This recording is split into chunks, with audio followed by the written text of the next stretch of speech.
Milliy sertifikat kitobi yechimlarini ko'rishda davom etamiz. Biz 65 misolgacha ko'ruvdik. 65 dan 81 gacha ko'radigan bo'lsak, hammasi soddalashtiring degan misol ekan. Ularga vaqt sarflab o'tirmaymiz. 81 misoldan boshlab yechib ketaverar ekan. Demak, 81 misolda uni ko'paytirishga ajratishim kerak. Buni men a kvadrat plus b kvadrat plus 2ab plus a plus b ko'rinishi yozib olaman. Mana bu narsa menda a plus b ning qavs kvadratiga teng. Plus bu yoq a plus b ning o'zi ekan. Endi ikkalasidan ham a plus b ni olib chiqadigan bo'lsam, menda bu yoqda ham a plus b qolib ketadi, bu yoqda plus 1 qolib ketadi. Javobim a plus b ko'paygan, a plus b plus 1 ko'rinishda ekan. Bu javobimiz B javobi. 82-misolda x ko'paygan y barobar 56 bo'lsa, buni soddalashtir deyapti.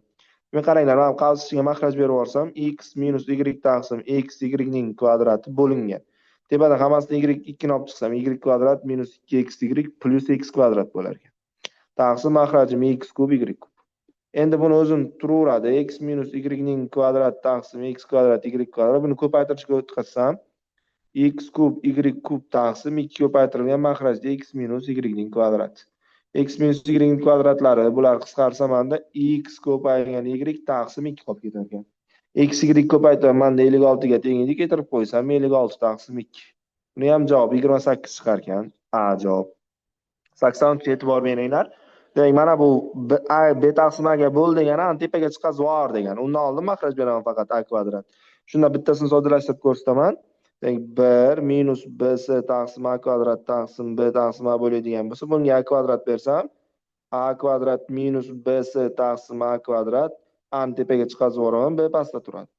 A kvadrat bilan a qisqarsa, a kvadrat minus bs taqsim a b qolib ketar ekan. Hammasi shunday bo'lib, shunaqa qilib soddalashtiraman. Demak, birinchisini soddalashtirsam, a kvadrat minus bs taqsim a b bo'ladi, plus ikkinchisini soddalashtirsam, b kvadrat minus ac taqsim bs bo'ladi, plus uchinchisi c kvadrat minus ab taqsim c'lar qisqarsa ac bo'lar. Endi bularni alohida yozaman. Ya'ni a kvadrat taqsim ab minus bs taqsim ab qilib olaman. Plus b kvadrat taqsim bs minus ac taqsim bs qilaman. Plus c kvadrat taqsim ac minus ab taqsim ac. Endi e'tibor bersangizlar, a lar qisqardi, a taqsim b qoldi, minus c lar qisqardi, b taqsim a qoldi, plus bu yoq b taqsim c qoldi, minus bu yoq a taqsim b qoldi. Demak, plus yana c taqsim a minus b taqsim c. Va hammasi bir-biri bilan qisqarib ketar ekan, plus minus ekan, chunki ishoralari. Javobim 0 chiqar ekan. A javobda turibdi. Keyingisiga e'tibor beringlar. A, B va C sonlari son o'qida joylashuv tasvirlangan. Modulosda B minus A plus modulosda A minus C plus modulosda C minus B ni soddalashtiring deyapti. Demak, buni nima qilaman? Bu yerda ko'rinib turibdi. B ham manfiy son, C ham manfiy son, A esa musbat son. Demak, B dan A ni ayryapman, ya'ni manfiy sondan musbat son ayryapman, bu manfiy son bo'ladi. Demak, moduldan manfiy son chiqmagani uchun o'rnidan alishtirib olib chiqaman. Ya'ni A minus B qilib olib chiqaman buni. Plus A minus C musbat son o'zi chiqaveradi. C minus B. Demak, C B dan chaproqda. Masalan, minus 3 bilan minus 2 ni tanlaydigan bo'lsak, minus 3 dan minus 2 ni ayrsam, mana bu ikkita minus plus berib ketib, minus 3 plus 2 bo'lib, minus 1 chiqadi. Demak, menda manfiy son chiqyapti, bu ayirmaman, buni o'rnidan almashtirsam, B minus C chiqar ekan. Menda B lar qisqarib, 2A minus 2C jami javobim chiqar ekan. D javobda. 85 4899 ni tub bo'luvchilari yig'indisini toping. 4899 tub ko'paytiruvchiga ajratsak, 3 ga bo'linadi. 1633. 1633 qaraydigan bo'lsak, 3 ga bo'linmaydi, 7 ga bo'linmaydi, 11 ga bo'linmaydi, 19 ga bo'linmaydi. 1633 soni o'zi tub ekan. 1633 ga bo'lsak 1 ekan. Demak, bizdan tub bo'luvchilarni so'rayapti. Ikkalasini bir-biriga qo'shsak, 3 plus 1633 1636 soni ekan. Demak, bu shartida qanaqadir xato bor menimcha o'quvchilar, chunki 1633 o'zi tub son, e'tibor bermay ketgan, qanaqadir boshqa son bo'lishi kerak bo'ldi. Keyingi misol, A ko'paytirilgan B barobar 4 ekan menda va A plus B barobar 6 bo'lsa, quyidagini soddalashtirishim kerak ekan. A ko'paygan B kvadrat minus 2 plus B ko'paygan A kvadrat minus 2 ni. Yaxshi.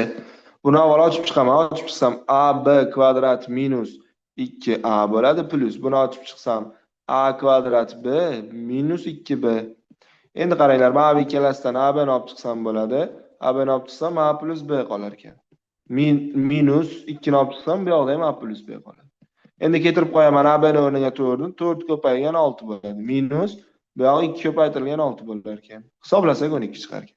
Javobim A javobda turibdi. Keyingi misolimiz bizda 8A kub minus 1 taqsim 2A minus 1 va hokazolar hisoblangan. Demak qaranglar, mana 8A kub minus 1 ni formulaga tashlasam, ya'ni A kub minus B kub formulasi bor edi. A minus B A kvadrat plus AB plus B kvadrat. O'sha bo'yicha 2A minus 1 4A kvadrat plus 2A plus 1 bo'lar ekan. Taqsim mahrajida 2A minus 1 ning o'zi.